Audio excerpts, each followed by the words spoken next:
Hi, I'm Matthew Jacobs. You're listening to MarkWHO42. Join us. We're going to talk about all things to do with the TV, movie, and more. Welcome to MarkWHO42. That's right, MarkWHO42, Doctor Who on Krypton Radio. I'm your host, Mark Baumgarten, and with me today are... Kayla-ascolillo. And brandi-bachle. Well, hello, ladies. I get you all to myself this lovely week. How you girls doing? Good. How are you? I'm doing fine. Kayla, what's going on with you? Not much. I'm doing good. All right.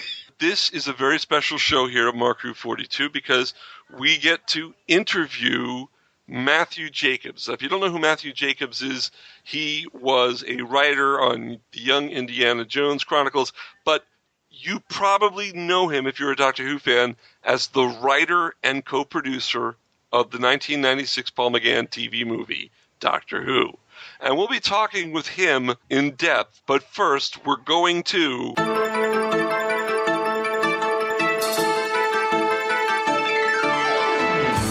Doctor Who News with Kayla-ascolillo. Kayla, what Doctor Who news do you have for us this week? All right. So one of the big things is the 10th Doctor Adventures, the first volume, has dropped with Big Finish. Oh, wow. So they've released the first of the David Tennant, Catherine Tate stories. Yeah, they've got 3 episodes, I think. Yes. Yeah, they just released the first one on the 16th. So it'll be available on their website for the next couple months, and then will be on general release at the end of August. Okay. So I'll be able to start selling them at the end of August. Is that what you're telling me? I believe so, yes. That should be when we're able to. Oh, so people have to wait a little bit, but... a little bit. But you know what? These are going to be great stories. I can't wait to hear them. Going to be fun, for sure. Brandi, are you going to take a listen to these audios? Of course. Yeah, because you're a David Tennant fan, aren't you? I'm a huge David Tennant fan, yes. I thought so. That's why I brought it up. Yeah, I'll definitely be listening. Don't even worry about that. Okay. What's next, Kayla? All right. So they just announced that the third Doctor is going to be featured in a new comic by Titan Comics. So him and Joe Grant are going to be in their own 5-part comic series. Yeah. I think the Brigadier, I think it's going to be a unit story, so the Brigadier will be in there too. Correct. Yes, he will be. That should be fun. So if I'm counting, and really I shouldn't be, we've got a 12th Doctor comic, we've got an 11th Doctor comic, we've got a 10th Doctor comic, we've got a 9th Doctor comic, we've got an 8th Doctor comic, and we've got a 4th Doctor comic, and now we're getting a 3rd. Pretty soon they're going to have 12 comics a month featuring all the Doctors. Yeah, for real. They've been announcing them just like left and right. I mean, really, this is the most Doctor Who comics we've had ever. You know, Doctor Who magazine, and when it was a weekly, a monthly, it had like 8 pages, maybe 10 pages a month or a week. And back in the day, there were like 2 pages in the TV comic back in the 60s and early 70s, and now every week there's more Doctor Who out. Yeah, and I mean, comic books are not slowing down right now. The popularity of them is just going up, so yeah. BBC is definitely milking that for all it's worth, which and if they not going to complain. If they weren't making money, they would not be selling this many. So it's definitely a lucrative business, and the BBC, I guess, has figured out what a cash cow Doctor Who can be comic-wise. Yeah, I mean, the fandom is definitely getting far more vocal over the past couple of years, so they know that they can get us. And get us they do. All right, so up next, we have new commentaries for some Hartnell episodes. They've just released 2 new episodes of Who Talk, which is some independent commentaries. So they've just done Day of Armageddon and The Demons. The Demons episode does feature Katie Manning and a couple other people like Terrence Dix, and both are actually moderated by Toby Haddock. It's basically an alternate track that you could play on your CD while you're watching The Demons, an alternative commentary than the one that's on the DVD itself. Isn't that right? It is, yes. And the other one is from Dalek Master Plan, isn't it? I believe so. I think it's kind of cool that we get another chance at a commentary. These audios you can purchase. They're on CD, and you can purchase them. Do we know the site where you can get them from? You can get them at whotalk.co.uk. And that's all the information about Who Talk. You can get all of their different ones as they start putting them up. Mm-hmm. So everything right there. Right now, I think they're only available to pre-order. I don't believe they're actually officially released yet, but those will be fun once they do come out. Okay. Cool. What's our next story? All right, next up. So this just dropped the other day. A bride made a special wedding day recording for her groom for their day of the wedding. It featured Tom Baker with a little bit of a message kind of wishing them well, but it also had other Doctor Who stars like Colin Baker, Sophie Aldred, and Katie Manning, and then a couple Battlestar Galactica cast members. Wow.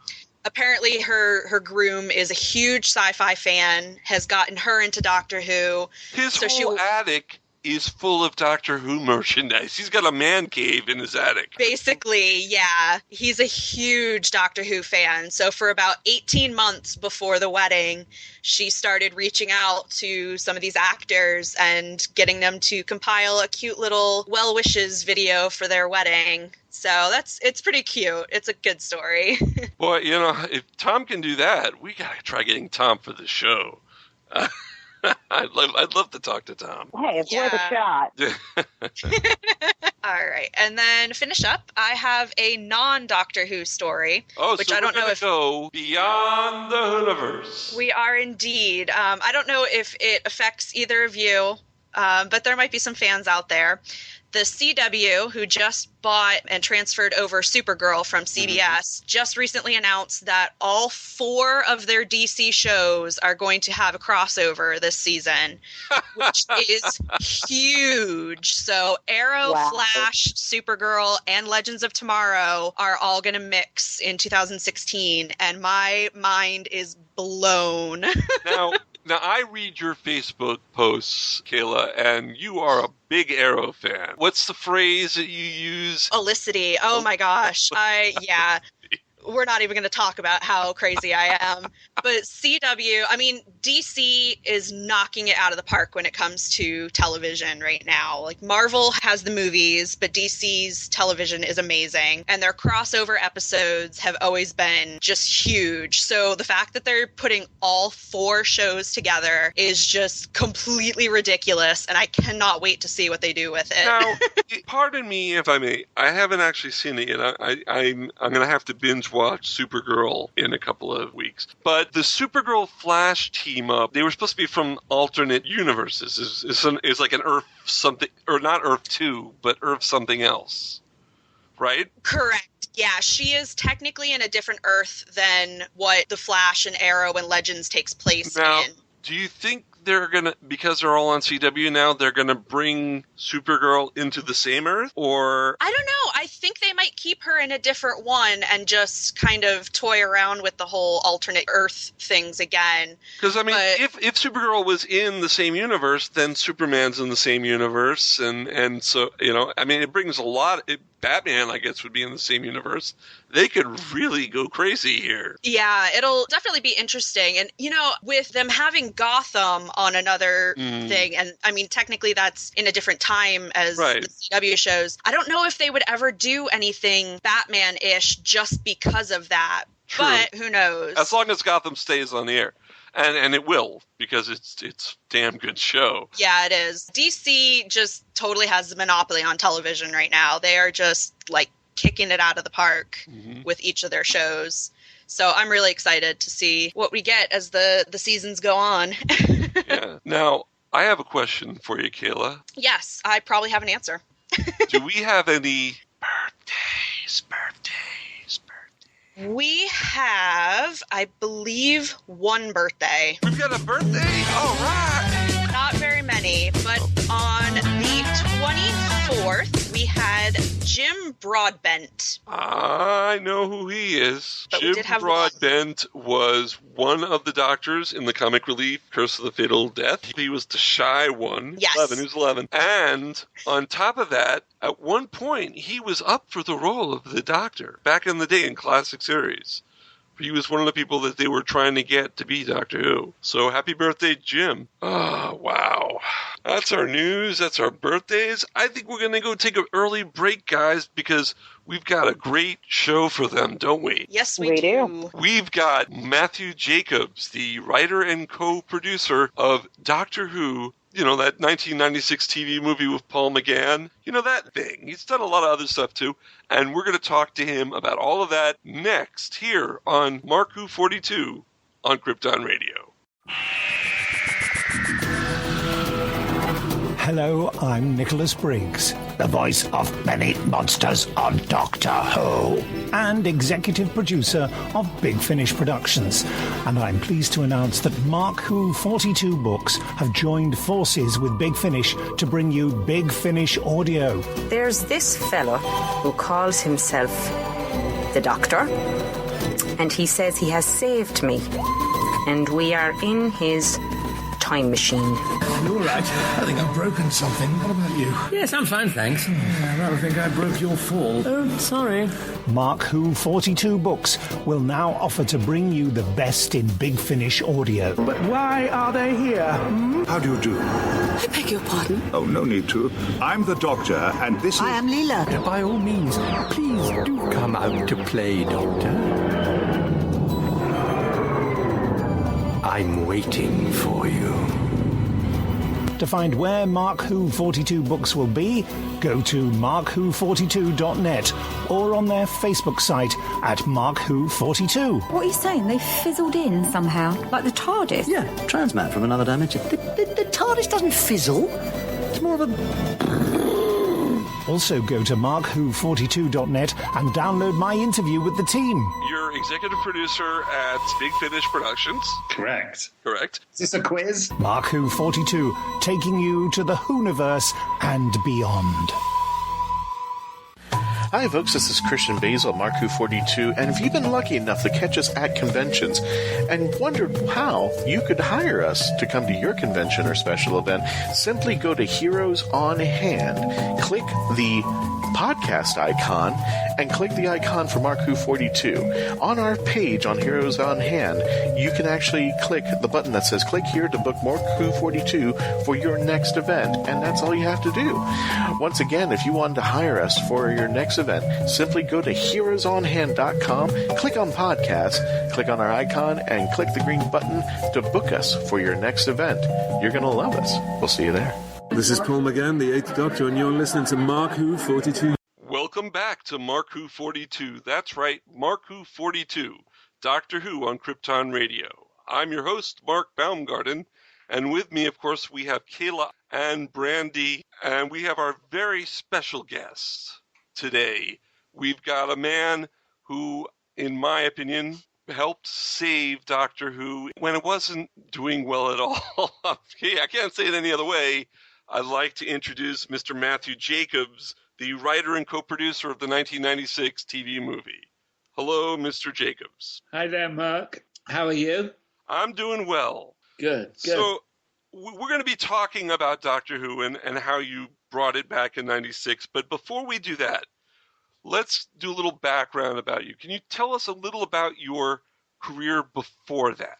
Well, I graduated the National Film and Television School in the early 80s, and I worked pretty consistently as both a writer and a bit as a director. I'm mainly writing TV. Wrote Bernard Rose's first two feature films, Smart Money for the BBC and then Paper House. And then I came over to America in 92 to work on the Young Indiana Jones Chronicles. Yes, you did. And let's just stop there and talk a little about that. Young Indiana Jones, they were trying to capitalize on the movie franchise that was so popular. And unfortunately, because I lived in South Florida, it used to be on a Monday night, if I remember correctly. And our local television station showed Miami Dolphin games during the show. So we missed a lot of episodes down here in South Florida. That's a shame. It was not fair because they had something called the Don Shula Show. But about Young Indiana Jones, how did you become involved with that? George was looking for writer-directors initially. Initially, it was going to be they were going to be hour-long shows. Each one would be written and directed by the same person, and it would be divided amongst about 6 of us. And I was writing and directing at that time. Rick McCallum is a BBC producer initially and had made a lot of British TV movies and a lot of British films, and so he knew my work. And I was just finishing a small feature called Hallelujah Anyhow at that time for the British Film Institute, and I directed a short film as well, which was very centered about a young girl. So George saw both of those, and he invited me via my agent to come in and audition for this. He initially pitched it very much as an educational show. His aim was to surround these shows by documentaries, and he eventually, made true on that. And you can get them now with 72 hours of documentaries surrounding the 30 hours. Wow. Because as you can see, certainly from the prequels that he made, that George is really obsessed by early 20th century history and knows a lot about it. And so it was really using Indy as a vehicle to explore subjects that aren't really covered that much in schools.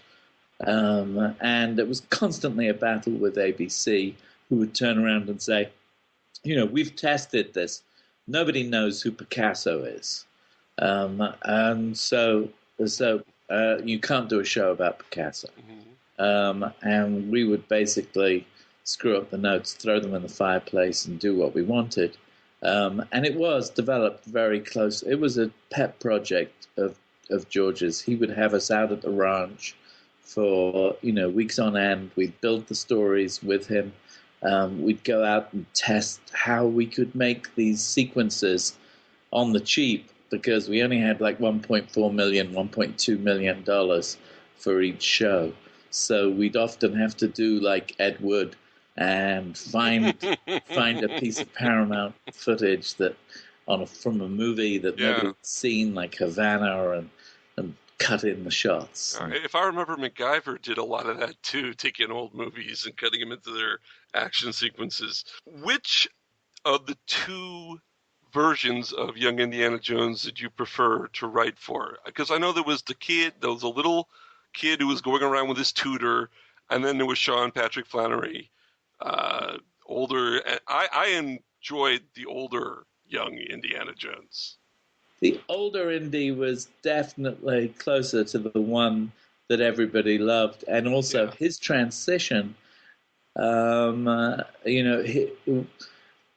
It's hard to write for the younger Indy, the younger one, because it forever involved him having to escape his parents in order to have an adventure. And that's kind of hard to engineer. And the older Indy was on a much more dramatic journey, basically by going off and being involved in the First World War in the first half very much as a hero. And then when he loses his faith in being a hero with Albert Schweitzer, he then decides to become a secret agent. So it was more dynamic, and certainly sort of more what people expect from Indy. The younger ones were the more philosophical ones, where I wrote for both, but in a way the 3 that I liked the most were the ones, and George liked them a lot, and he took co-credit on one. because he really liked it, and it was his starting idea. The one where Indy finds out as a little boy is in Vienna the year after or the year of the first psychoanalytical conference. Yeah, I think it was supposed to be November 1908. You got it. Yeah. And he meets Freud, Jung, and Adler, and asks them with his dad, what is the meaning of love? And we ended up writing a 15-minute scene, which for ABC at that time was just unheard of. Right. They didn't want us to do it, but we had Max von Sydow as being practically the Bergman team, and so they weren't going to argue with that.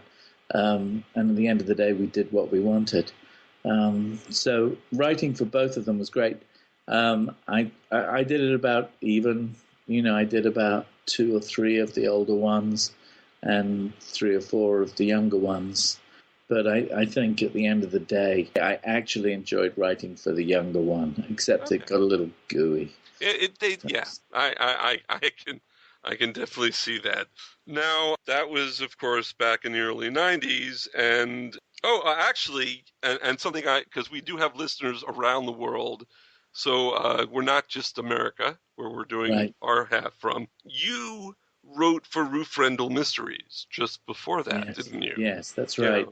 Tell us a little about that. Well, those are fascinating because you would take a book that Ruth Rendell had written, right, and basically you would break it down into 4 hours, and sometimes it would go out as 2 hours, sometimes 2 2-hour movies in various forms. But what was great about it was she has a great way of writing characters. Every time the detectives go and talk to a suspect or a lead, there would always be a great scene. So you would get fantastic actors. They'd come in just for a day and shoot their bit, and then they'd be gone. In terms of adapting it, it actually was quite easy because Ruth Rendell had done all the work. Right, you had the source material in front of you. That's right. Yeah. So I was more or less tightening. And the thing I would do would I'd build out the narrative for Inspector Wexford and Burden and the running characters, and sometimes connect the theme of the book. Right. We had Peter-Capaldi. Yes, you did. In one that I wrote called Some Lie, Some Die, where he played a rock star who we suspect throughout the show has actually done the murder. It's worth watching, actually. It's worth it seeing Peter as a young man, fulfilling his ambition of playing at a massive rock festival. And the whole thing centers around a particular song that he sings called Some Lie and Some Die. Now, you said these were multi-part episodes, and the source material were books. So how did you create a cliffhanger? How did you create where the gap would be to end the first part and lead you into the second? Well, pretty much in the same way as she would put her own cliffhangers into the novel. In as much as you would focus a point where you had the highest conflict and the least amount of answers, and you stop it there, which is like all TV, all good TV. You've got that, so the audience is on the edge of their seat. Kind of like Doctor Who used to be. Yes, a little like Doctor Who. It's a very, you're constantly playing with that balance between the audience understanding too much or understanding not enough. It's always a balance, and a balancing game. You want the audience on the edge of their seat so that they're wondering what is going on, and then you want to reward them in the most imaginative and entertaining way, in a way that they don't expect, but in a way that ultimately means that when they put down the series, the show, whatever, when they put it down, they go, "Oh, that was a great ride." But one of the biggest dangers with TV is films is the more money that is spent, the more the studios and the distributors want to make sure that the audience understands everything. So they'll test a movie, and they'll often ask this question: what didn't you understand? Where did you get lost? Right. And the audience will say, we got lost here, and we got lost there. What they tend not to ask, which is a better question, is well, did you understand it at the end of the show? Yeah. And so they'll only listen to the bit where people will say, well, we don't understand what was going. This happened on the TV movie. It was well, at the end of the first act, we didn't understand what was going on. So they turn around and they say, you've got to write a voiceover, because the voiceover at the beginning of the TV movie was added very late in the day, wasn't in the script, and I had to add it. And I've always regretted that voiceover, to be honest, because it took a lot of the tension out of the movie. But also, once you have something explained, then the audience automatically goes, well, where's the mystery? And they start searching for a new mystery, or a new bunch of questions to ask in their head, to which there are normally not any answers if you've answered all those questions earlier on. And so as a result, they either get bored or they get even more confused. And this is one of the things that you deliberately, in a mystery series like Ruth Rendell, you're deliberately hoping that people don't understand. Yeah. And it's okay. And that's why they're fun to write, as long as you pay stuff off at the end. I mean, you can go over the top and it can be like Lost. Right. Where yeah. You get lost. That's a good analogy. Lost, you're totally lost. Yes, that's right. You don't know what's going on. And that's part of the enjoyment of it. Everybody's talking about it. Okay. So in many ways, writing Ruth Rendell was a good education for me on that front. They were quite good. They were quite. I was quite proud. I think I did about 3 novels. I think that was all. Going back towards the Young Indiana Jones, how involved in the whole writing process and everything was George Lucas? Was he a huge part, or did he kind of just step back and let you guys have fun? No, he was involved, really involved. What we would do was he had most of the central ideas. He would say, okay, I want to put, it was his idea of the show. And he would say, okay, I want to put Indy in, I want to have him fight the Red Baron, which was one of the show I wrote. Well, what he would do is he'd have a bunch of ideas like that, roughly done.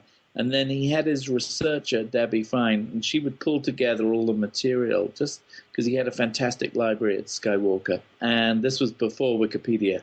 And so he had all this massive research. He'd cast us, and we were mostly writer-directors, like Frank Darabont, John Hensley, John Hales, even Rosemary Ann Sissons did a bit of directing. And he would bring us all in, and we would be in his office at Skywalker Ranch, and we'd spend 2 days on each story. And by the end of the second day, we'd normally mapped out a rough structure for the TV hour. We didn't know which one of us was going to write it. We lived on the ranch, and he kind of built a writer's block, especially for us. He longed to have this sort of collegiate atmosphere, which is kind of why he cast a whole bunch of sort of young or very old. In fact, Rosemary Ann Sissons is very old. A range of writers there, but writers who primarily, had a good knowledge of history behind them. Rosemary had written, Elizabeth and, Upstairs, Downstairs and things like that. So we would be, as you like, on campus, on the ranch, working directly with him 2 days for each show. At the end of about 2 weeks, we had all these outlines. And then you would be asked, they would say, choose the one that you really want to do, the one that you love, and another one, your second choice. And we normally got the one of our choice, and then George and Rick would choose the second one. And that was, and then we would meet again after we delivered. Then we'd be flown out again, or we'd do it in London sometimes, and go through the scripts. And we'd all go through the scripts and all give our notes on the scripts, and the writer would be sent away to do a second draft. And then it would be given to a director, normally a star director from the particular country in which it was set. And at that point, the director would give their notes. And sometimes, if you were lucky, you would get flown out to where the director was. Or when I was doing the Hollywood Follies, it was fantastic. I got to take my little children with me onto the set out in Newhall or wherever we were shooting. And they got to watch a cowboy film being shot with the older young Indy.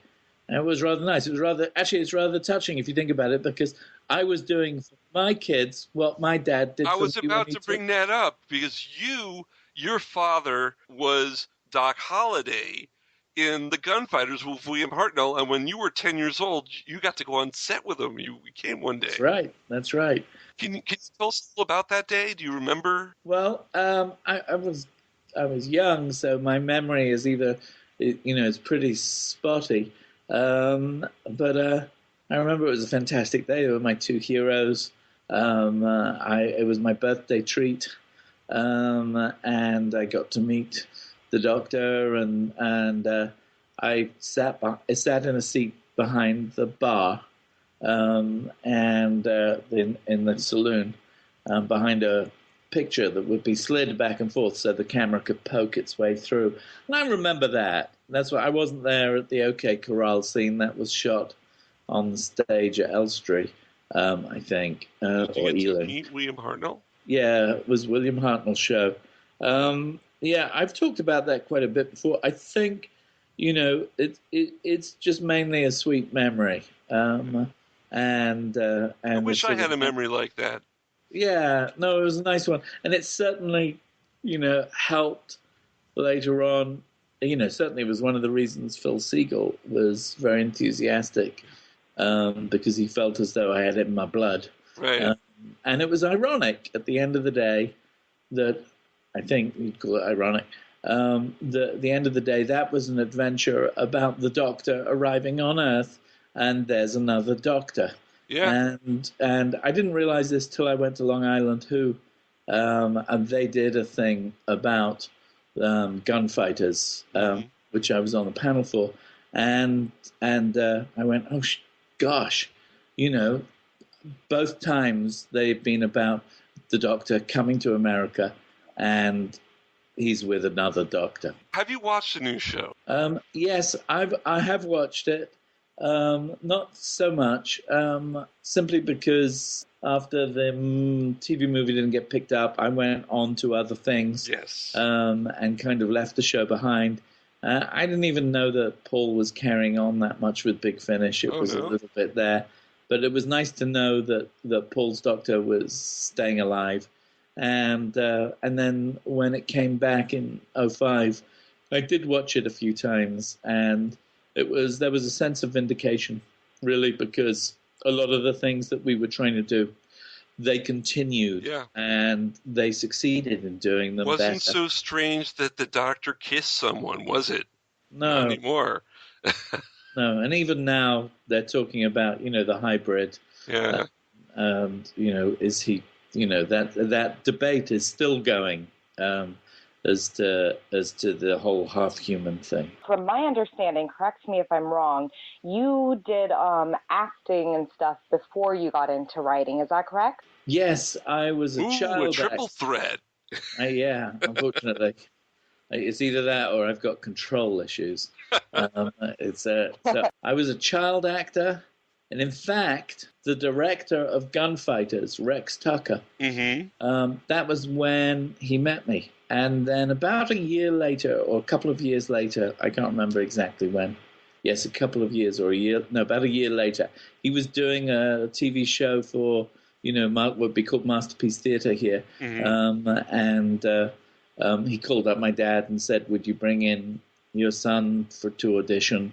And I went in, and suddenly I was in this 5-part show. Was this point counterpoint?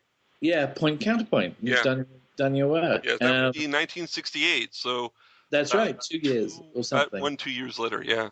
Yeah, so I got that and started acting professionally a bit. And then I went to the National Youth Theatre, and then I went to Hull Drama Department. And yeah, so you can see, Brandy, all through that time I was acting. And when I was in the drama department, I was training as a theatre director and an actor. And then I drifted across to film. And I still did a little bits of acting. And then recently, Bernard Rose, who knew me back then, because we were both at film school together, started from about the 2007. He started casting me in his films. And I ended up playing a lead in 2010 and in Boxing Day, which got into the Venice Film Festival, which is a very important festival. And as a result, now I'm, besides acting, and I'm still directing, but I'm doing more indie films, smaller films. And, are you actually going to play Waldo in Finding Waldo? That's a film that's being shot at the end of this year, fingers crossed. You never know. Movies. Fingers crossed. You never know. That's a script that's been on my books for about a year, but I'm not directing that. It's a film where the director and the producer saw me in Your Good Friend and in Bar America and in Boxing Day, and they said it's a great little role. Oh, it's not a little role. It's the lead, where I play a eccentric novelist who has had his sanity insured. And if he goes insane, if he gets admitted into a psych ward and is deemed insane, the insurance company have to pay him $13 million. And he's just checked into a psych ward in the middle of the desert, and the insurance adjuster is sent out to see whether or not he's insane, and I kidnap him. And we go off on a drug-crazed romp. Oh, this I have to see. It's got to be made. You got to make this. It's a good film. I mean, I'm really hoping it happens, but it's like I'm not a star, so it's going to be a small indie thing, and feature films are very difficult. But in answer to your question, Brandy, yes, I started very much. I started out as an actor, and basically because I got disenchanted with it. Around the, after the National Youth Theatre, and decided thought I'd have more, get more out of directing. So moved there, and then at the end of the day ended up writing and directing. Now, with such an extensive acting career, which project or at what point did you decide that you wanted to pursue writing? Well, when I went to the National Film School, which is a postgrad degree, I actually went in there as an editor director. I didn't intend to write at all. And one of the problems was, well, it wasn't a problem, but the National Film School at that time in Britain was certainly as a government-run institution. And in order to get the budget to make your film or your films there, you had to go through a committee. Students were on the committee, but there were other people there too. And I had commissioned a playwright to write my film school film, and they kept on turning it down. And they really did. They kept on turning it down. And out of frustration, one night I had a dream, and I woke up and I just wrote the dream down as a story. And I took that in to the head of writing there. It was a man named John Bryce, who was one of the creators of The Avengers. And yeah, very imaginative time for British TV. Yes. And he was like Mr. Encouragement. He said, "You're fantastic. You're great." Yeah, ego goes big. And so I started writing then.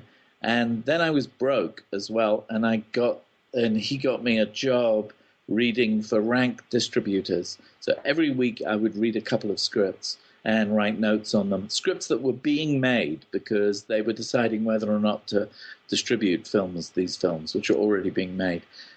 And that's a great way to learn writing. You're reading something, you're just seeing it. You're not reading something you've already seen. You're seeing it off the page. And so I got enthusiastic, and then I found that I could do it quite easily. And other students started using me to write down their films. So I came to it from a collaborative point of view and not from a poet or a novelist's point of view. I came to it from the necessity of, if you're going to make a film, you've got to work out how to put it on paper. So it was a very positive attitude. Does that answer your question, That absolutely answers my question. Okay. All right, Matthew, we're going to take a little break. We've kind of been skirting around the elephant in the room, the actual TV movie. We haven't really talked about that. Could we do that when we come back? Absolutely. All right, so we'll be right back with more of MarkWHO42 here on Krypton Radio with special guest Matthew Jacobs, writer and co-producer of the Doctor Who TV movie in 1996. We'll be right back. Kid? Yes? Shut up. Beyond the Night is the GCRN's latest review podcast. We are covering everything in the Knight Rider television universe, from the classic 80s TV series to the 1991 reunion film, Team Knight Rider, and the 2008 relaunch series as well. So join TFG and Mike and Dion the Music Man as they go in-depth and Beyond the Night only on Geekcast Radio Network. You can find Beyond the Night in iTunes and on www.geekcastradio.com. Kid? Yes, Michael. Just keep driving. The voice of Christian Basil, take one. Hi, I'm Christian Basil, and I would like to provide my voice for all your voiceover needs, such as... Okay, like an announcer. Like a what? Like an announcer. For all your voiceover needs, such as animation, radio, announcements, introductions... Now an old man. I can even record voicemail for all the Meshuggahs that call you. A pirate. Arr, and it won't cost you a lot of treasure for me services. Arr. Creepy movie voice. Just call 407-761-2679. 407-761-2679. Or email voiceofchristianbasil@yahoo.com. Well, how was that? That's a wrap. Remote Control is the new TV podcast from the Geekcast Radio Network. We'll be covering TV shows and topics from the year 2000 to whenever now is. We'll have special themed episodes entitled Pilot and Season Premieres, as well as finishing finales. We'll also have Season Pass episodes, where we take a look at an entire season of a TV show. Remote Control can be found on iTunes, Stitcher, and www.geekcastradio.com. So tune in, because we are all remote controlled. Hi, I'm Daphne Ashbrook. Hi, this is Yiji Cho, and you're listening to MarkWHO42. We're back with more of MarkWHO42. I'm Mark Baumgarten here with Kayla and Brandi, and we've got our special guest, Matthew Jacobs. Now, we've been talking about his career, but we haven't talked about, at least in depth, the TV movie that he wrote and co-produced, the Doctor Who movie in 1996. And Matthew, before I start about this, I must ask you this very, very important question. Do you hate Roseanne? Because Roseanne killed you in the ratings. They put your movie opposite the most important episode of Roseanne and basically killed it. I'm sorry. Well, I don't think it was... Well, it's interesting. I talked to Phil Siegel about this recently because we're making this movie, Doctor Who Am I? And we're going around interviewing lots of people, and Phil is one of them. And yes, I always thought it was Roseanne, the fact that the numbers weren't so strong. But the numbers, even if you weren't that bad. And when you look at, and I have nothing, I don't hate Roseanne. No, we don't hate Roseanne Barr either. I was just it was unfortunate that happened. But the real issue was that Universal had a choice. After that, they had a choice between Sliders and Doctor Who. Aye. And they chose Sliders. Now, if they'd have chosen Doctor Who, we would have been making the series. So at the end of the day, it wasn't really about the numbers. It was really about the fact that they wanted to make Sliders. Right. And I think, one can Monday morning quarterback as to what was going on. But I think out of the groups of people involved, Universal, Fox, BBC primarily, and of course Phil Siegel, indirectly. Indirectly Ambling and all those people, but not on paper. Out of those four people, Universal were the group of people who understood the least about the potential of Doctor Who. They just really never really got it. Right. They were only really on board because initially it was had the potential for being an Amblin project, I think, and Spielberg was on the lot at that time. So I think that's the reason it wasn't picked up. Also, you've got to remember, even though it got about 10 million in Britain. Yeah, in Britain it did very, very, very well. Yes, the modern show would be over the moon if it got 10 million on a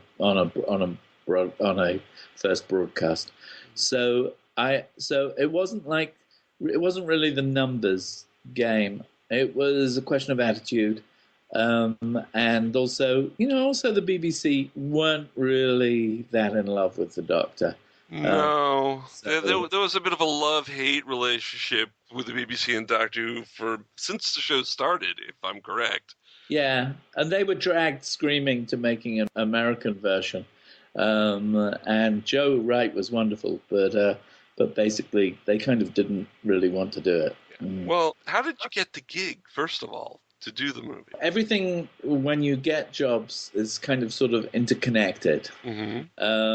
People think you go up for a job and it's not really connected. There's always a row of connections. They had been trying to launch it as a Universal series, and it had collapsed. And so Philip went to Fox, and Fox said, let's do it as a backdoor pilot, not their series division, their TV feature division. And their TV feature division was run by a man called Trevor Walton.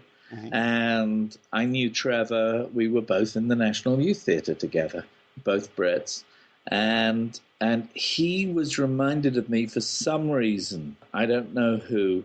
But once my name came up on the list of writers, it was like sort of cross-reference. This guy knows, I knew the BBC, I knew Trevor, and he knew my work, and Phil knew my work because of Young Indie. So it was like those three. So I was definitely brought to the table, and my agent called me, really conventional. I was with ICM at the time, and they said, would you like, they're keen for you to come in on Doctor Who.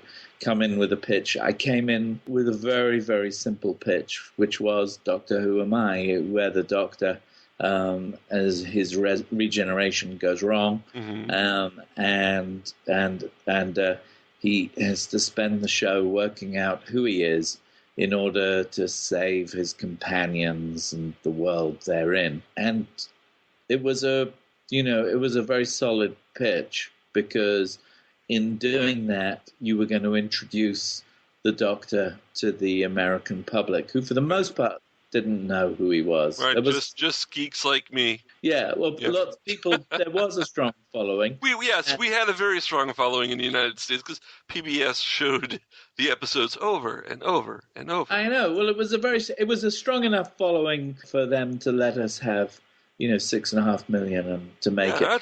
That's a lot of money for Doctor Who. Yes, no, we built a series set.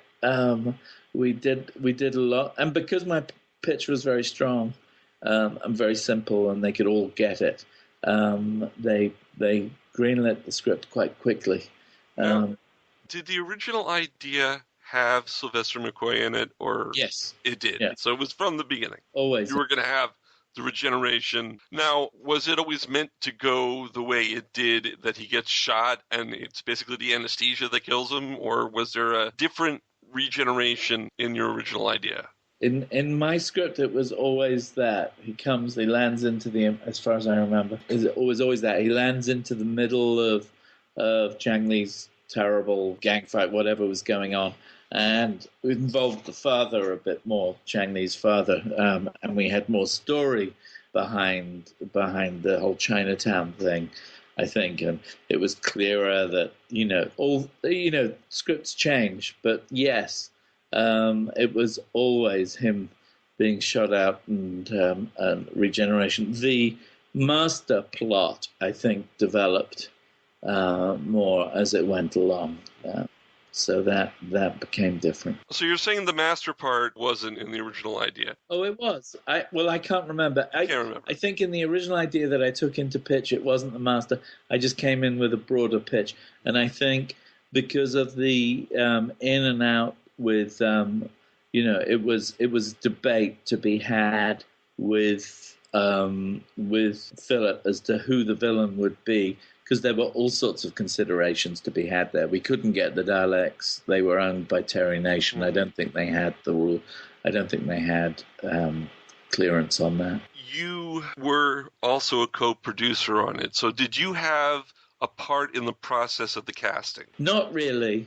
They certainly ran stuff by me, but I was too busy doing rewrites, and I actually was on another project a little bit. And also, they'd kind of been thinking about McGann for some time, even as I was coming on board. His early audition tapes are from it when they were trying to launch it as a series. As I got co-producer credit, primarily it was in my deal that if it ended up being my script that was made and nobody else was on board, I got co-producer.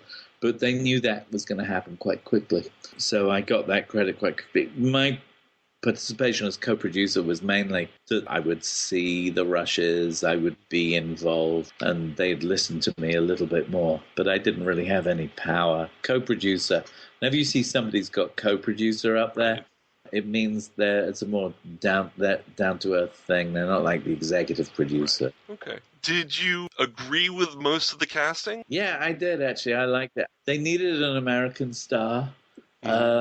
So the only opportunity to get an American star was for the villain. Or for one of the companions. So they didn't want to really. I don't know what the logic behind not having a star companion was, but they definitely getting Eric Roberts was interesting. Eric took it on board, I think, because he had trained at RADA, the Royal Academy of Dramatic Art in London, as an actor, and he had seen the Doctor and everything. Then also he'd seen the world of pantomime, where you have the pantomime villain. Yeah. And I'd written the Master as quite a broad, almost, mustache twirling baddie, because, it wasn't like the new show. It was. We wanted it to have an edge of comedy to it. Yeah. And so he responded to that. I think he kind of wanted to play the baddie, who did big reactions and wore a fantastic costume and would say, I always dress for the occasion. And in fact, when we were developing it bit by bit, the BBC at that time were whittling down his speeches because they didn't want it to be florid. That was an era where certainly with the BBC, dialogue was very monosyllabic. It was very straight down. It wasn't florid. And so they kept on wanting me to make it tighter and tighter and tighter and tighter. And when Eric turned up on the set on the first day, one of the things he did was say, what's this? This isn't what I signed off on. I signed off on all these great speeches, which I've learned. I was hauled into his trailer and we went through it and had to re-expand it. Now, we've had Daphne Ashbrook and E.G. Cho on the show before, and we've talked about their roles. If the show had gone on the series, now at the end of the movie, Daphne Grace Holloway says no to going on the TARDIS with Paul McGann's Doctor. Yeah, which I like. Would she have been the companion in the series? Would there have been a return to San Francisco or something to pick her up? I mean, I know it's all speculative because it never happened, but were they planning to use her as the companion? Well, if I'd had anything to do with it, we would have come back for her. Because I liked her. Yeah. As a character, I like that he's accompanied by a doctor, and she, and she would give as good as she got. And, with Sophie Aldred had been going in that direction. Oh, too. yeah. So I, she had a strong character, and she was funny, and she was, and she could work out what a TARDIS was quickly, and yet at the same time she would be, what is a temporal orbit? What are you talking about? The temporal orbit thing, the idea of it was basically a reset. This was the only real victim of the rewrite process, was that, and Gary Russell talked about this, I think. he was more aware of it than I was because he was doing the novelization. Yeah, I actually got him at the novelization. Yeah, as the rewrites came in, he was doing it. And I was saying to him, listen, one of the problems with the finished movie is that only sort of 70% of it actually makes any sense. And once you get to the end, there's 30% of it which doesn't, or is like, let's go back in time.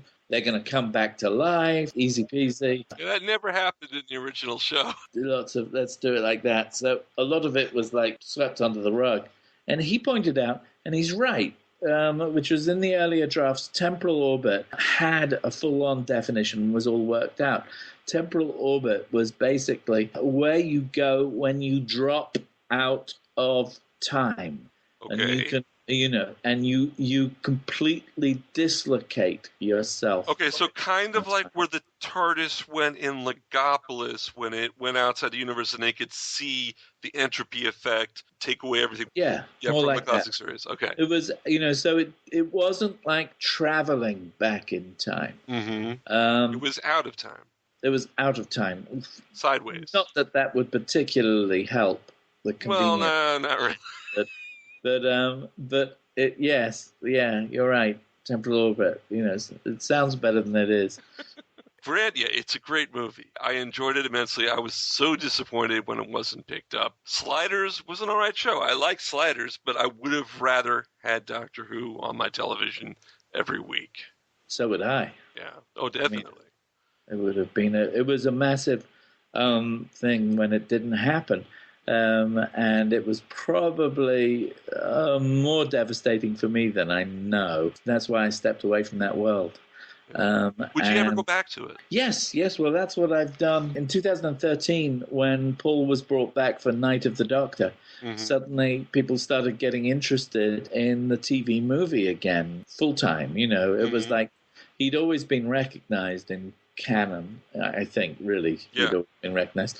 But bringing him back for Night of the Doctor really brought him to the attention of the new Who audience. Right. And I started getting invited to conventions. And one of my collaborators, or my main collaborator, Vanessa Yule, who is a documentary filmmaker, when I said I didn't want to go back, she said, no, you should. There's a story there about going back into that world. And so we accepted Gallifrey, and they, in exchange, said, it'll be cool, bring your film crew with you. And so for the past, since February 2015, until last February, until February 2016, for a year, I was going to American conventions and shooting really the fans. And the little film is called Doctor Who Am I? Doctor Who Am I? And it's really, I call it an intimate portrait of the American fan. It's not like a film about the show. Right. It's a film about my journey back into that world and understanding it and understanding the fans. And it's, and there's some very personal stories of various fans. And we worked very hard shooting it, and we're in the process of editing it now. Yeah, I can't wait to see this. Do you have any idea when it's going to be released? Well, I'm hoping it'll be released before the end of the year because this is the 20th anniversary. Yes, it is. We'd mentioned Yi Ji. Yi Ji has that book that just came out that he wrote, Time and Spaces, a photo journal of Doctor Who filming. Have you read that yet? No, I haven't. I haven't seen it yet. I'm dying to see it. We actually had him reading a few excerpts on our show. It's really good. Great. Well, you can go to the Facebook page for Doctor Who Am I, and there are clips there, and there are all sorts of things there. And we ran an Indiegogo campaign which hit its target, and we have fiscal sponsorship from an arts non-profit. And we have the interest of quite a, that's all you can have at this time. We have the interest of some good sales agents and distributors, because it goes slightly beyond just the world of Doctor Who, hopefully, and will be, quite an interesting documentary. We'll see. I was working on it this morning, and it's looking good. I like it. Well, I just went to Facebook and I just liked it. Oh, good. Well, if all your listeners can do that as well. Yes. And you can certainly, people can contribute toward it. We've tried to engage a sort of a groundswell of the community at the conventions we've been at. We also went and interviewed people in their homes, cosplayers and fiction people and God knows what in their homes, basically often asking the same question, which is, who is the Doctor in you? When are you the Doctor? Mm-hmm. And people would think about it for a bit, and then most people would come back with completely different answers, because there have been so many Doctors, right. And because the show is quite philosophical at times. It speaks to people in different ways, and I think especially in America, where it's a new show. Relatively new. Yeah. The enthusiasm here seems to be a little more than in Britain. I may be wrong, but that's the way it seems to me. Yeah. So it's exciting. I'm back in the world of being a guest, which is weird. And I'm going to finish this film and probably... Actually, I'm quite looking forward to finishing it and doing something else. So I shouldn't have just said that, should I? No, that's quite all right. But you know what it's like? I've never made a documentary before. And it's a lot of very hard work, so everybody thinks. Well, I certainly thought it was easier than it turned out to be. Brandi or Kayla, any final questions? I had one and then I forgot it. I talk too much, don't I? No, I got interested in what you were saying, and it was just like, oh. Sorry about that question. Brandi and Kayla always get caught up in the interviews and are listening, and they sometimes don't chime in. I know. I'm awful about that. I really am. I just get so fascinated with people's stories.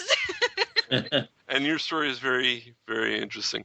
Matthew, thank you. Do you have any online presence that people can find you at online? Well, you're welcome to look me up on my Facebook page. Facebook. Very open door there. And Doctor Who Am I?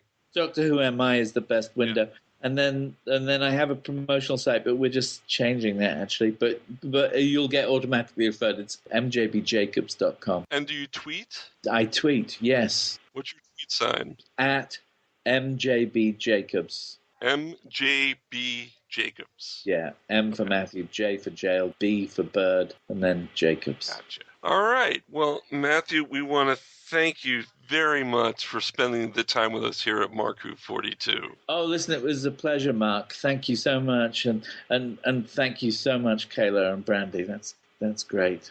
Nice to meet you all. Yeah, thank you. It was lovely talking with you. That was a great interview. I'd like to thank Matthew Jacobs one more time. Can't thank him enough. He definitely gave me something to watch back in 1996 that I thought I was never getting back. Doctor Who. Well, gang, we're near the end of the show, but we have some announcements to make, don't we? We do. Yeah. Because this weekend, yes, starting tomorrow, if you're listening to us on our first airings on Krypton Radio on Wednesday, tomorrow, Thursday, May 26th, we are going to be attending MegaCon at the Orange County Convention Center in Orlando, Florida. It's a 4-day convention, and we are doing panels on Friday, Saturday, and Sunday this weekend. It's going to be fun. We're going to have our match game. You can go to megaconventions.com for more information. There are going to be guests like John Barrowman will be there. Billy Piper will be there, and Michelle Gomez will be there. Plus, William Shatner, John Cusack. Can we name any others? Stan Lee. Stan Lee on his farewell tour, yeah. Mm-hmm. Adam West and Burt Ward are going to be there on their 50th anniversary Batman tour. It's going to be a fun convention. You should definitely go out and come. Also, in 2 weeks, so that's the next weekend after MegaCon, there's going to be a great convention in Dallas, Fan Expo Dallas, which will feature MarkWHO42. Right, Brandi? Absolutely right. Yes, Christian, Brandy, and I will be at Fan Expo Dallas, but don't come just to see us. You might want to see Michelle Gomez if you missed her at MegaCon, or you might want to see, I don't know, Peter-Capaldi, maybe? Or maybe Jenna Coleman. You could see them. They've got a lot of other guests there, too. You can go to fanexpodallas.com for more information on that. And Patty will be at Ocala Comic-Con that weekend, and he will be hosting a lot of Q&As as well as having a good time there. So please come to these conventions. If you want to book us for one of your conventions, and we run panels, we do a great job, you can contact us, or not us, but our agent, at heroesonhand.com/MarkWHO42, and you can book us there. Well, I think we've had a great show. Don't you think so, girls? I think we've had a wonderful show. Yep. Great show like always. Well, and we didn't have the guys to interfere with us. We did it ourselves, you know? Christian and Patty, I mean, they'll be at these conventions, but they took the week off. So you handled yourselves very well. I'm very proud. Brandy, of course, our newest member of the MarkWHO42 team. And, well, that was Kayla's role only a little while ago. So the two newest members with the founder, MarkWHO42. Don't forget to go to our Facebook page, MarkWHO42. Tweet us at MarkWHO42. Go to www.markwho42.net and join the Whoniverse Army. You can listen to our show on Krypton Radio 4 times a week. You can also listen to us on iTunes. You can listen to us on the Stitcher Radio app, on the TuneIn app. We're on Google Play Podcasts. We are on geekcastradio.com. Hi, gang at Geekcast Radio. A shout out to you. We're also on FloridaGeekscene.com. We are everywhere around the net. Just Google us. Any final words from the ladies? Nope, just looking forward to MegaCon. Definitely looking forward to both MegaCon and Dallas. I'm super excited for both. Yeah, me too. So until next week when we will have another show for you, I'm Mark Baumgarten with Kayla-Ascolillo and brandi-bachle saying so long and allons-y. MarkWHO42 is written and presented by Mark Baumgarten, Kayla-Ascolillo, and brandi-bachle.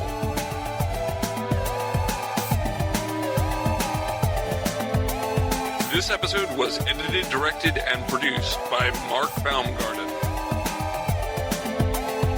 Visit MarkWHO42.net, where you can register and become part of the Whoniverse Army. We can be contacted by email at mark@markwho42, subject line, ? If you'd like a chance to be a guest on our radio show, send an email to our Media Relations Director, Christian Basil, at markwho42media@yahoo.com. You can have MarkWHO42 entertain at your next event or convention. Go to heroesonhand.com/MarkWHO42.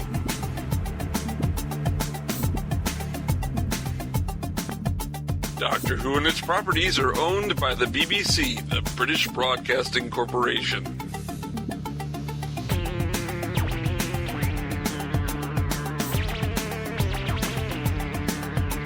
This show is owned and copyrighted by Mark Baumgarten 2016.